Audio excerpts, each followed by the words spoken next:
बहरे हो जाओगे। भजन तुम सुन नहीं पाओगे, भजन तुम सुन नहीं पाओगे। कान से बहरे हो जाओगे, कान से बहरे हो जाओगे। कथा तुम सुन नहीं पाओगे, कथा तुम सुन नहीं पाओगे। कथा सुनो, कथा सुनो, जय हो। कथा सुनो मस्त जवानी में बुढ़ापा किसने देखा है।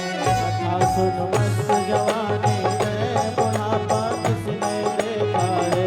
भजन करो मस्त जवानी में बुढ़ापा किसने देखा है। भजन कर मस्त जवानी में बुढ़ापा किसने देखा है।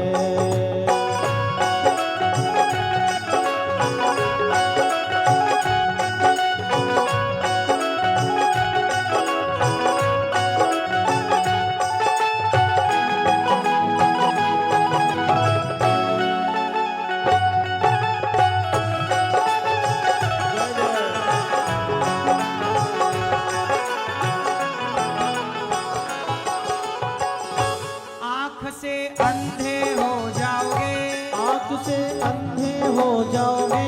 दर्श तुम कर नहीं पाओगे। दर्श तुम कर नहीं पाओगे। आँख से अंधे हो जाओगे, आँख से अंधे हो जाओगे। दर्श तुम कर नहीं पाओगे। दर्श तुम कर नहीं पाओगे। दर्श करो मस्त जवानी में बुढ़ापा किसने देखा है। दर्श कर मस्त जवानी में बुढ़ापा किसने देखा है। दर्श करो मस्त जवानी में बुढ़ापा किसने देखा है। दर्श कर मस्त जवानी में बुढ़ापा किसने देखा है।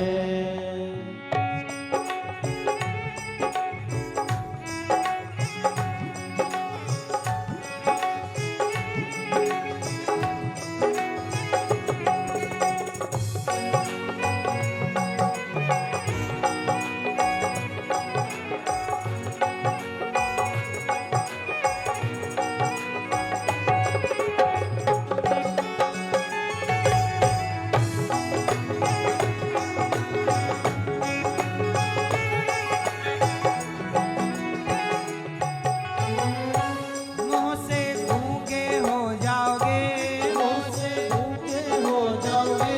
बुढ़ापे में आदमी बोल नहीं पाता। मुंह से गूंगे हो जाओगे, मुंह से भूखे हो जाओगे। राम नाम गाना पाओगे।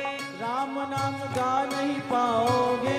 राम नाम गा नहीं पाओगे। राम नाम गा नहीं पाओगे। भजन गाले मस्त जवानी में बुढ़ापा किसने देखा है। भजन कर मस्त जवानी में बुढ़ापा किसने देखा है। भजन करो मस्त जवानी में बुढ़ापा किसने देखा है। भजन कर मस्त जवानी में बुढ़ापा किसने देखा है।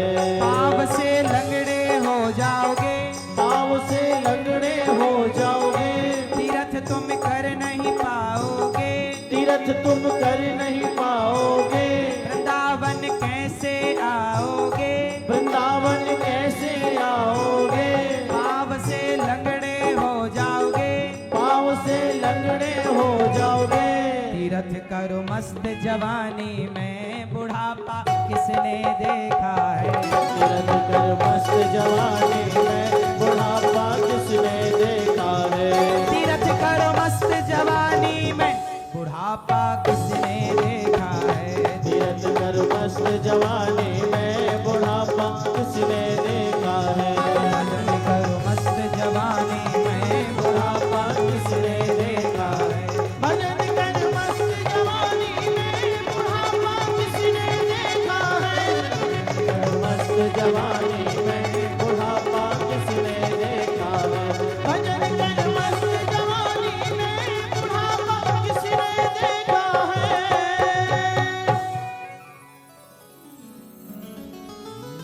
भजन करो मस्त जवानी में बुढ़ापा किसने देखा है।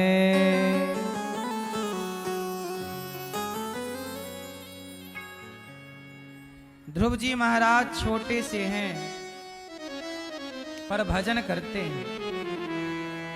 एक दिन ध्रुव जी अपने पिता की गोद में बैठने गए। सब बैठ जाओ मैया, ओ प्यारी मैया।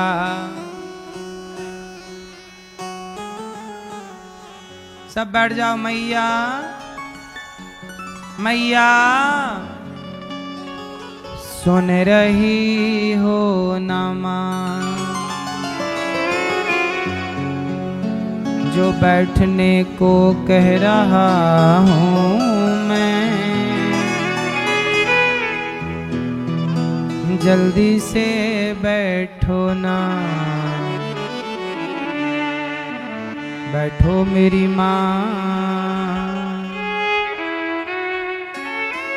भगवान एक दिन ध्रुव जी महाराज, भगवान के भक्त ध्रुव जी अपने पिता की गोद में बैठने चले गए।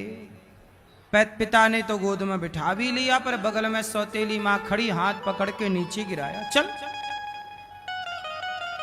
छोटे 5 साल के बच्चे का अपमान कर दिया माता ने। क्यों अपमान कर दिया? क्योंकि वो पिता की गोद में बैठना चाहता था। सुनीति का बेटा सुनीति का बेटा है ध्रुव। उत्तानपाद की पत्नियां हैं 2, सुनीति और सुरुचि। तो सुरुचि बोली कि मेरा बेटा बैठेगा ना इस गद्दी पे, राज सत्ता पे। पहले के जमाने में राजाओं की बहुत सारी पत्नियां होती थी और झगड़ा इस बात का होता था कि मेरा बेटा राजा बनेगा कि तेरा। राजा जिसे ज्यादा प्रेम करते वो बोलती कि प्रेम तो कर रहे हो पर मेरा बेटा ही राजा बनेगा। पहले के जमाने में यही झगड़ा था। राजाओं के घर में झगड़ा था, कर लेते थे 4-4 ब्याह और वो झगड़ती रहती थी घर में। तभी तो राजा लोग भी जल्दी मर जाते थे घर की कलह से। आपको क्या लगता है 4 शादी वाला सुखी है कि 1 शादी वाला? हाँ, 4 वाला 4 बार परेशान है, 1 वाला तो 1 ही बार परेशान है। इसलिए 1 वाला कम परेशान है, 4 वाला 4 गुना परेशान है। बोलो हाँ कि ना? इसलिए कितने ब्याह करना चाहिए? 1 ही बहुत। पुरुष को भी 1 विवाह करना चाहिए और स्त्री को भी 1 ही विवाह करना चाहिए। 2 विवाह नहीं करने चाहिए। इसलिए उत्तानपाद जी के 2 विवाह हुए, 2 पत्नियां हो गई सुनीति और सुरुचि। दोनों के बच्चे हो गए 1-1। संयोग से ध्रुव जी थोड़ा बड़े हो गए, पहले हो गए, और नियम था कि बड़ा बेटा राजा बनेगा। तो सुरुचि को ध्रुव जी दुश्मन की तरह लगने लग जाते कि ये बालक राजा बनेगा तो मेरा बच्चा राजा नहीं बनेगा। इसलिए सुनीति के बेटे को ध्रुव को पकड़ करके गिरा दिया सुरुचि ने, और गिरा करके कहा तपसाराध्य पुरुषम तस्यैवानुग्रहेण में गर्भे त्वं साधयात्मानं यदेच्छसि नृपासनम्। कहा कि जाओ जाकर के तप करो। तप करने से भगवान मिल जाए तो कहना कि मुझे सुरुचि के गर्भ से जन्म दो। जब तू मेरा बेटा बनेगा तब तू इस गोद में बैठने का अधिकारी बनेगा। इसलिए मेरी मां, किसी का अपमान ना कीजिएगा। ध्रुव जी रोते रोते घर गए तो मां ने कहा बेटा भजन कर। बच्चों को बचपन से ही भक्ति के संस्कार दीजिए। ये बिहार से हमारे अमन भैया आए हैं, अमन झा जी, सा परिवार आए हैं, और इन्होंने अपने गांव में इन्होंने भागवत कराई थी। और ये दास अनिरुद्ध गया इनके गांव में, पूरे गांव के लोगों को भागवत इनके कारण मिली। इन्होंने इस छोटी सी उम्र में भागवत कराई। भजन की उम्र यही अच्छी है, लड़कपन जवानी आए पहले ही भगवान में लग जाओ, सही हो जाओ तो गलत होने की सारी संभावनाएं खत्म हो जाएंगी।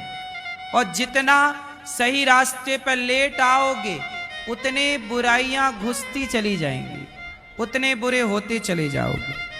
हाँ या ना? अच्छा रास्ता पहले मिल गया तो पहले ही चल पड़ोगे, जितना लेट मिलेगा अच्छा रास्ता आप बुरे रास्ते में उतने अंदर तक घुसते चले जाओगे।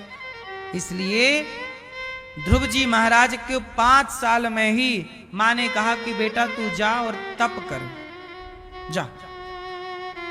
अब ध्रुव जी जाने ही ना कि ये तपस्या वगैरह क्या होती है, पर मां ने तो प्रेरणा दे दी कि जा। अब ध्रुव जी गए तपस्या करने। रास्ते में मिल गए नारद जी। नारद जी ने कहा बालक कहां जा रहे हो, तुम्हारी तो उम्र दूध पीने की है, घर पे रहने की है। बोले नहीं, मैं दूध नहीं पीऊंगा, घर पे नहीं रहूंगा, मुझे भगवान को पाना है। ध्रुव जी की जिद ऐसी थी कि नारद जी झुकना पड़ा नारद जी को, ध्रुव जी की जिद के आगे। किसके आगे? ध्रुव जी की जिद। भक्त कैसा हो? जिद्दी।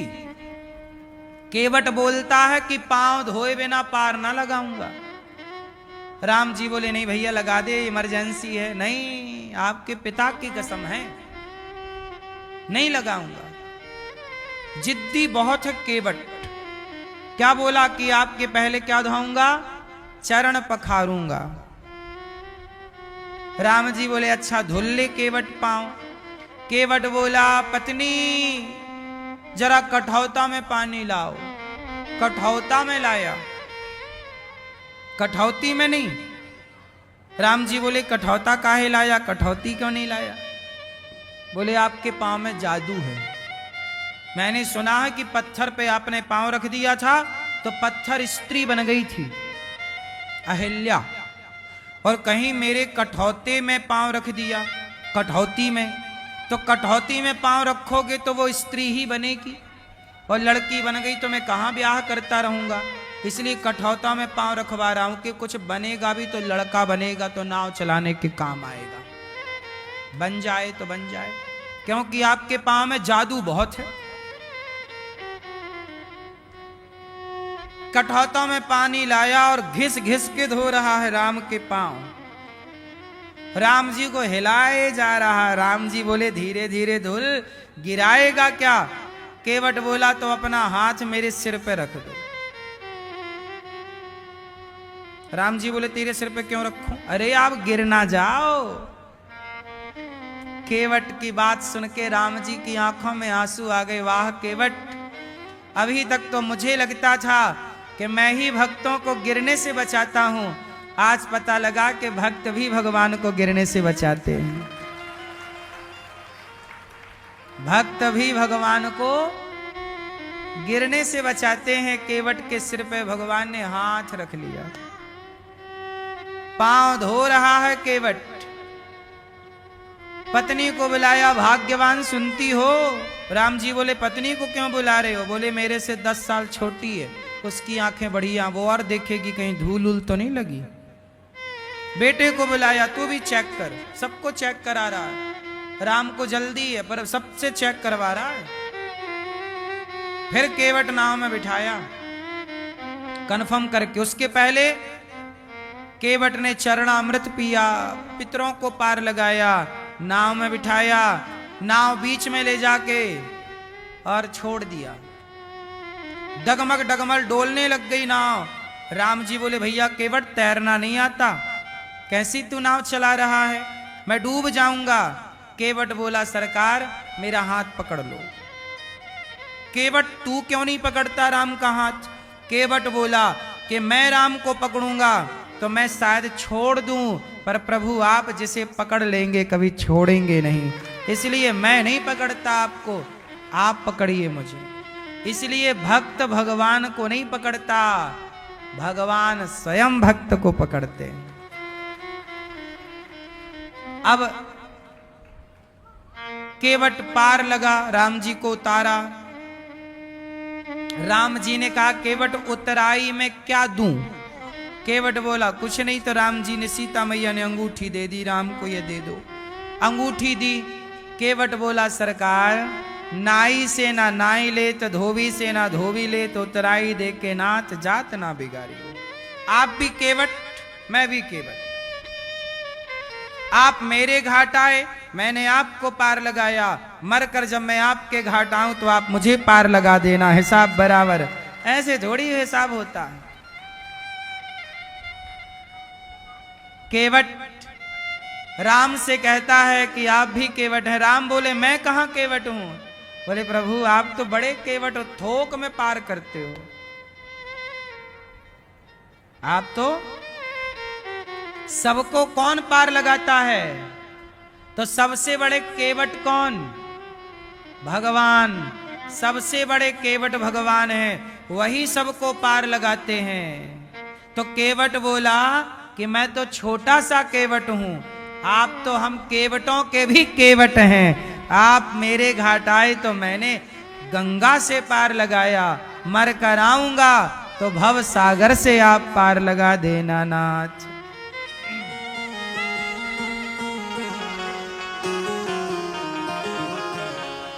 ये केवट का देखो, केवट जिद्दी कितना। आपको भी जिद्दी भक्त बनना पड़ेगा। क्या बनना पड़ेगा मेरी मां? जिद्दी भक्त बनना पड़ेगा। ये बच्चों को थोड़ा बिठा लो 10-20 मिनट शांति से। क्या बनना पड़ेगा आपको? जिद करना पड़े, हे नाथ दर्शन दो। भगवान का दर्शन जिद करके प्रेम से पुकारो पुकारो। भजन करने की जिद आनी चाहिए, कथा सुनने की जिद होनी चाहिए, नाम जप करने की जिद होनी चाहिए, सत्य बोलने की जिद होनी चाहिए, दया करने की जिद होना चाहिए, अच्छे काम करने की जिद होनी चाहिए। हर अच्छे काम की जिद हो। लो भैया, ध्रुव जी महाराज को जिद थी कि भगवान को पाना, मंत्र दे दिया नारद जी ने। यमुना के पुलिन तट पर गए नारद जी के उपदेश के बाद ध्रुव जी, और वहां पर मंत्र का जाप किया, ओम नमो भगवते वासुदेवाय। इस मंत्र का जाप किया। मधुवन, यही ब्रजमंडल में मधुवन, ध्रुव जी की तपस्थली यही ब्रजमंडल है। तपस्या की यमुना के तट पर 1 माह में 3 दिन में 1 बार खा खा करके ध्रुव जी ने तपस्या की। कितने बार खाते हैं? 3 दिन में 1 बार। और आप लोग 1 दिन में 4 बार। और फिर आप कहते हैं भगवान कब मिलेंगे? भगवान को देखो कोई, अच्छा ये बताओ, पढ़ाई करना है तो पढ़ाई के लिए त्याग करना पड़ता है कि नहीं? बोलो। ज्यादा खा लोगे तो पढ़ नहीं पाओगे, नहीं। इसलिए विद्यार्थी के लिए कहा कम खाओ, अल्पाहारी ग्रही त्यागी। लिखा ना, विद्यार्थी के लक्षणों में लिखा है कि अल्पाहारी, कम खाने वाला विद्यार्थी हो। काक चेष्टा बको ध्यानम। तो ये सब विद्यार्थियों के लक्षण बताए हैं। तो विद्यार्थी कम खाएगा तो पढ़ पाएगा, ज्यादा खाएगा तो नींद आएगी। ऐसे ही साधक है, भक्त है, वो भी कम खाए, और जो खाए वो सात्विक खाए। इसलिए संतों का, भक्तों का भोजन बिल्कुल सात्विक होता है। घास फूस,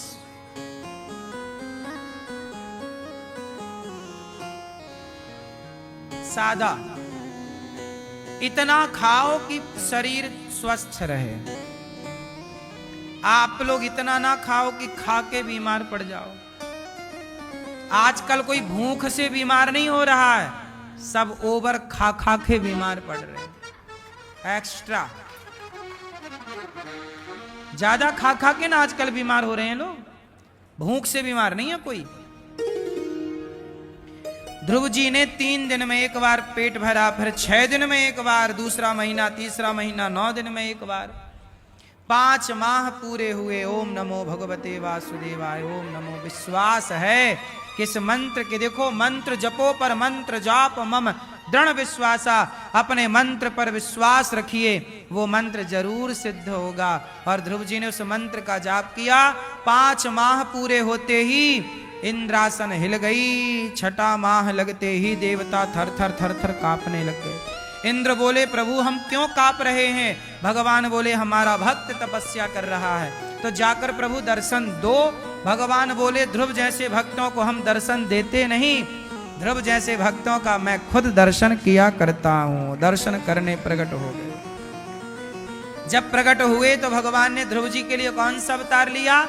हरि अवतार। हरि बनकर शंख चक्र गदा पद्म चतुर्भुज रूप में, घुंघराले से बाल, सुंदर सी भगवान की आंखें, सुंदर सा भगवान का स्वरूप प्रकट है। पर ध्रुव जी तो आंखें बंद किए हैं, देख ही नहीं रहे हैं, क्योंकि भगवान की छटा भीतर है। और जैसे ही भगवान ने भीतर की छटा को खींचा, आंख खुली तो जो छटा अंदर थी वही छटा बाहर प्रकट हो गई। ध्रुव जी चरणों में गिर पड़े, पर बोले क्या, कहें क्या? तब भगवान ने शंख का स्पर्श गालों पर कराया और ध्रुव जी ने कहा योऽन्तः प्रविश्य मम वाचमिमां प्रसुप्ताम् संजीवयत्यखिल शक्तिधरः स्वधाम्ना अन्यास्तहस्तचरणश्रवणत्वगादीन् प्राणान् नमो भगवते पुरुषाय तुभ्यम्।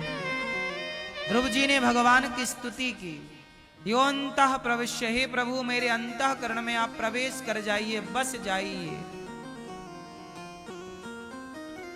भगवान हरि की स्तुति कर रहे। अच्छा ध्रुव जी को कुछ आता नहीं है पढ़ना लिखना, लेकिन एक बात बताएं मेरी मां, पढ़ना लिखना, पढ़ा लिखा कौन है?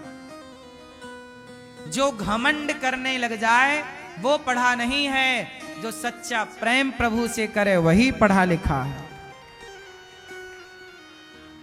मूकम करोति वाचालम पंगुम लंघयते गिरिम यत् कृपातमहं वंदे परमानंदम माधवम। कोई पढ़ा लिखा नहीं। विद्या विवादाय धनम मदाय, विद्या ज्यादा पढ़ लो और घमंड आ जाए तो वही विद्या विवाद का कारण बन जाती है। विद्या विवादाय धनम मदाय, धन अभिमान का कारण बन जाता है। इसलिए विद्यावान बनो तो सरल बनो, सहज बनो, नम्र बनो। विद्या विवाद का कारण ना बन जाए। विद्या विवादाय धनम मदाय शक्ति परेशान परिपीडनाय खलस्य साधो विपरीतमेतत् ज्ञानाय दानाय च रक्षणाय। वह विद्या विवाद का कारण बन जाती है जहां अभिमान हो। इसलिए विद्या पाओ तो सरल बनो, सहज बनो और विद्या से समाज की सेवा करो। विद्या से क्या करना है मेरी मां?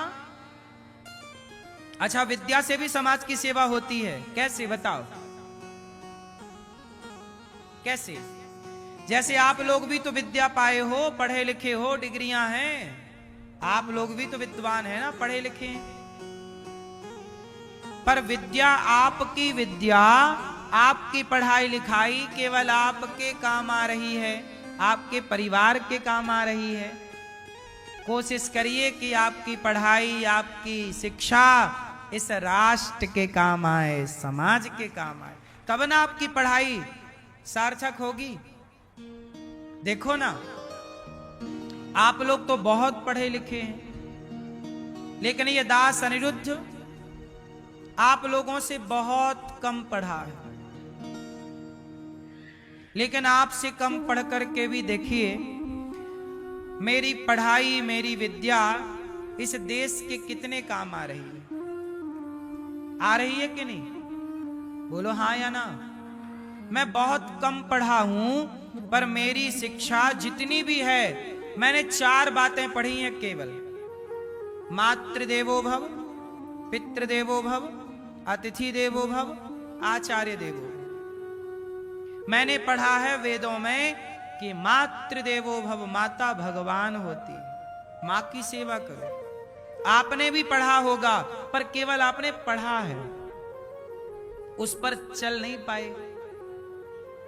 अतिथि देवो भव, अतिथि भगवान होता है, ये तो सबने पढ़ा है सनातन में, पढ़े तो हैं, चल पाए क्या?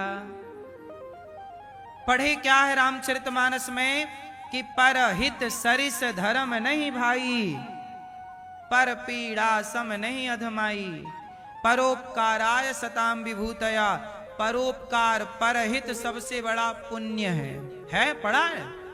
सोचिए आप लोग भी पढ़े हैं, ये दास अनिरुद्ध ने बहुत कम पढ़ा, लेकिन मेरी पढ़ाई से देखिए 309 वृद्ध माताओं की सेवा हो रही, उनको सहारा मिला है।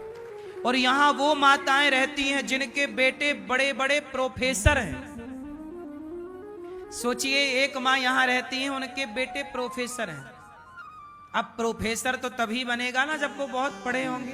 तो पढ़े हैं, पर पढ़कर के अपनी माता का भी सहारा ना बन पाए बुढ़ापे में, और मैं कम पढ़कर भी 309 माताओं की सेवा करने लग गया, उनका सहारा बन पाया। तो मेरी विद्या, मेरी पढ़ाई समाज के काम आ गई, तुम्हारी विद्या तो तुम्हारी माँ के काम ना आई। जब तुम अपनी माँ की सेवा ना कर पाए तो फिर विद्या का उपयोग क्या है? विद्या केवल पैसा कमाने और पेट भरने के लिए नहीं होती ना। पशु पक्षी तो कुछ नहीं जानते, पेट तो उनका भी भरता है। विद्या का उद्देश्य केवल पेट भरना नहीं है। यदि विद्या का उद्देश्य पेट भरना होता तो कुत्ता का भी तो पेट भर रहा है, चिड़िया का भी पेट भर रहा है, वो कहां पढ़े लिखे? पढ़ाई का अर्थ है, शिक्षा का अर्थ है कि आप अपना कल्याण नहीं, आपकी विद्या से, आपके ज्ञान से समाज का भला होना चाहिए, लोगों का हित होना चाहिए। तो बताइए, दास अनिरुद्ध की विद्या से माताओं की सेवा हो रही है, तो विद्या मेरी सब सार्थक है कि नहीं? अब सोचिए, मेरी शिक्षा से 30,000 लोग भरपेट गौरी गोपाल में भोजन करते हैं। आप कितना पढ़े हैं? बहुत पढ़े होंगे, पर आपकी शिक्षा से केवल 10 लोगों का आप ख्याल रखते हो, 50 लोगों की सेवा करते हो, ज्यादा से ज्यादा। आपके घर में कितने लोगों के लिए रोटियां बनती हैं रोज? बोलो। गौरी गोपाल में 1 लाख रोटियां बनती हैं रोज। कितनी रोटियां? आपके घर में कितनी रोटियां बनती हैं? 5 रोटियां, 10 रोटियां, 5 लोग हैं तो 25 रोटी बनती होंगी, 30 रोटी बनती होंगी, अधिक से अधिक 50 रोटी बनती होंगी आपके घर में। नहीं बनती 50? कितनी दिन भर में? सुबह शाम मिला के 40, सुबह शाम मिला के 40। चलो किसी के घर 50 भी बनती होंगी, बड़ा परिवार होगा संयुक्त। चलो मान लो किसी के घर 100 रोटी भी बनती होंगी, इसमें क्या है? आपके घर में ज्यादा से ज्यादा दिन भर में 50 रोटी बनती होंगी, अधिक से अधिक 100 रोटी बनती होंगी, पर गौरी गोपाल में 12 महीने रोज 1 लाख रोटियां बनती हैं।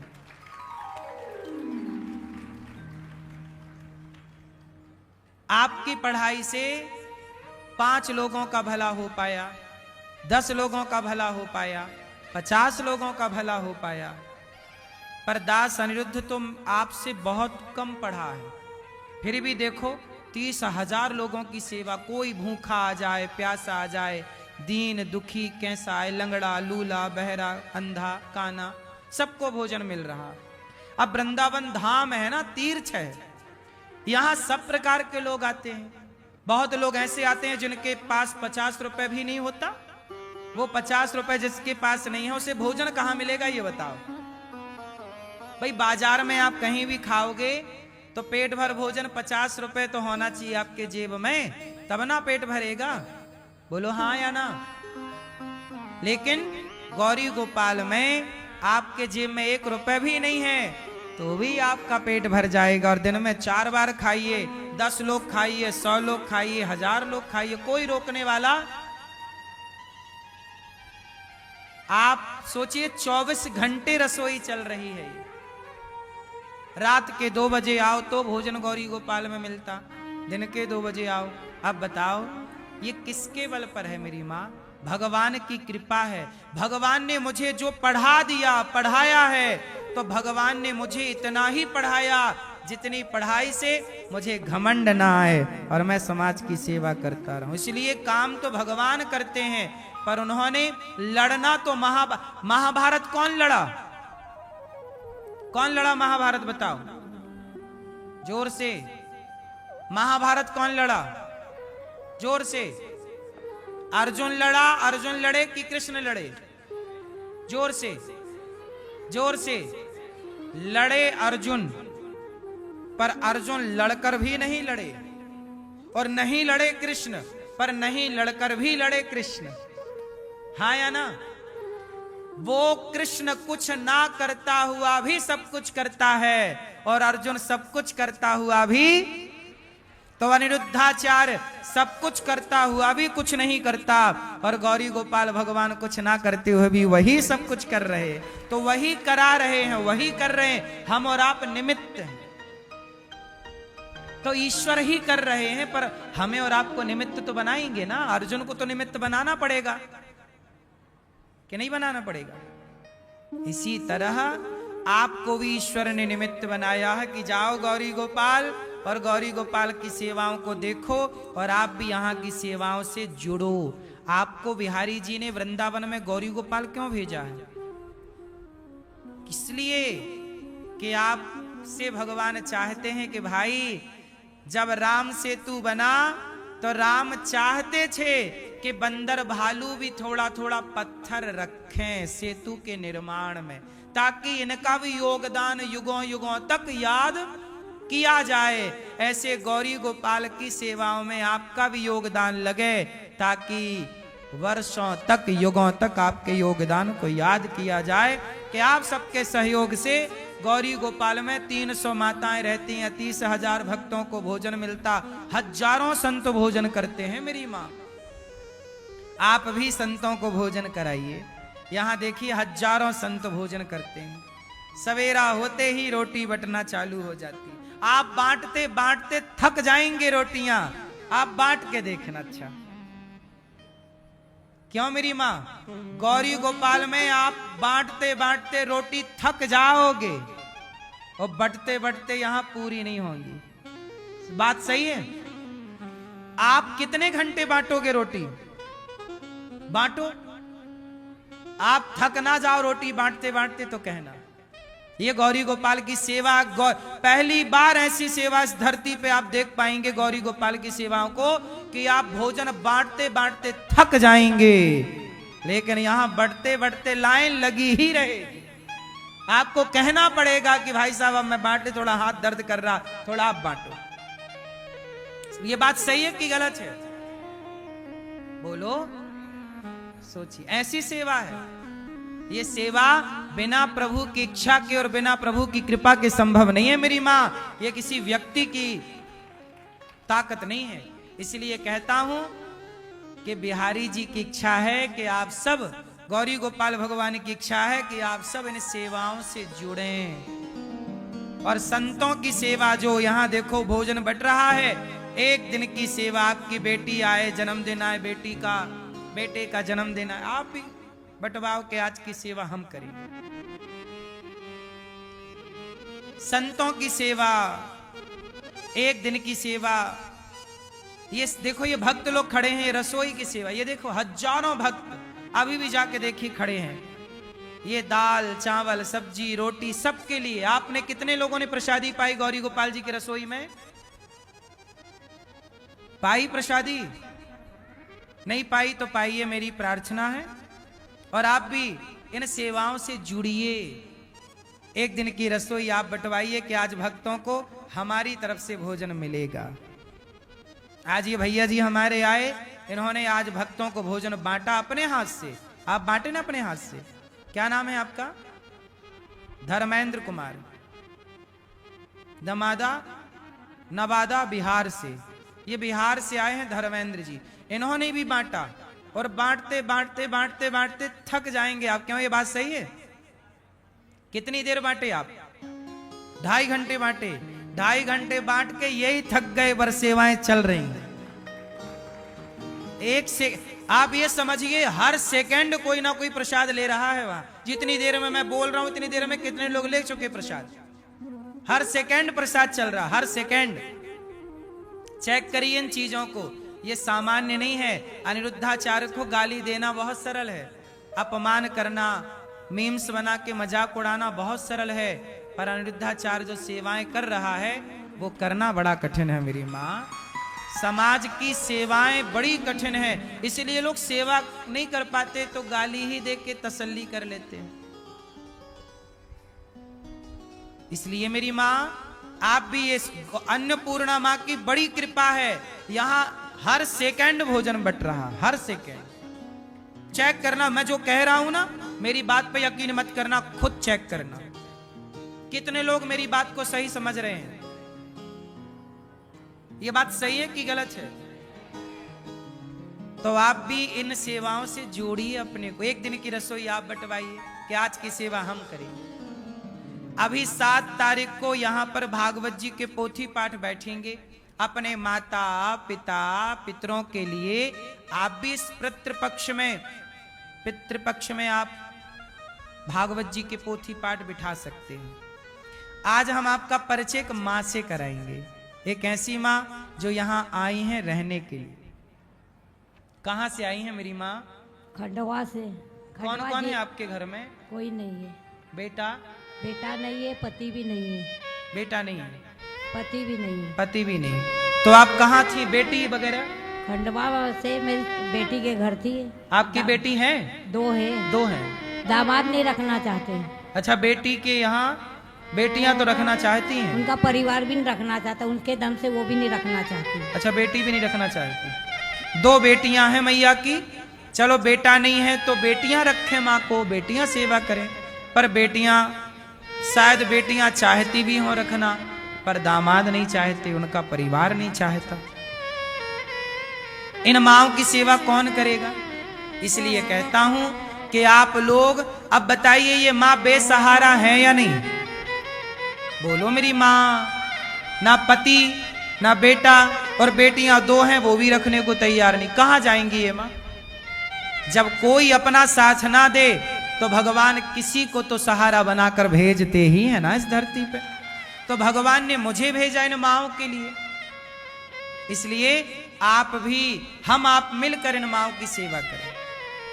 आपसे मेरी विनती है कि आप इन माँओं के बेटा बने, बेटी बने। आधा घंटा ज्यादा काम करें ये सोचकर कि आपकी एक वृद्ध माता गौरी गोपाल में रहती है और आपको एक माँ की सेवा करनी है। प्रिय भक्तों, आप सब माँओं का साथ नहीं देंगे तो कौन देगा? इन माँओं को देखो समय पर मैया आपको भोजन पानी दवाई भोजन सब मिलता है, सब मिलता है। सुबह चाय, 7 बजे नाश्ता, 12 बजे दाल चावल सब्जी रोटी, फिर शाम को 4 बजे चाय, फिर दलिया रोटी सब्जी सब मिलती है।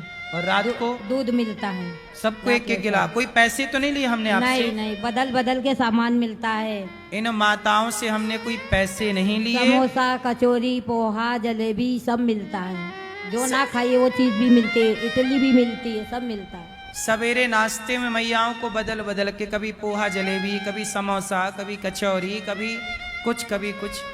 ये सब आप भी एक दिन बंटवा सकते हो कि आज का नाश्ता माँओं को हमारी तरफ से, आज का भोजन माताओं को हमारी तरफ से, आज की दूध सेवा रात्रि की हमारी तरफ से। इन वृद्ध माँओं को आप भी सहयोगी बन करके, आप भी इन वृद्ध माँओं के बेटा बेटी बन करके सेवाओं से जुड़िए। और इन माताओं के लिए, इन माँओं के साथ साथ वृद्ध पिताओं के लिए और भी कोई माएँ उनके लिए अभी यहाँ पर 2nd फ्लोर में काम बाकी है। तो आप जब सहयोग करेंगे तो गौरी गोपाल आश्रम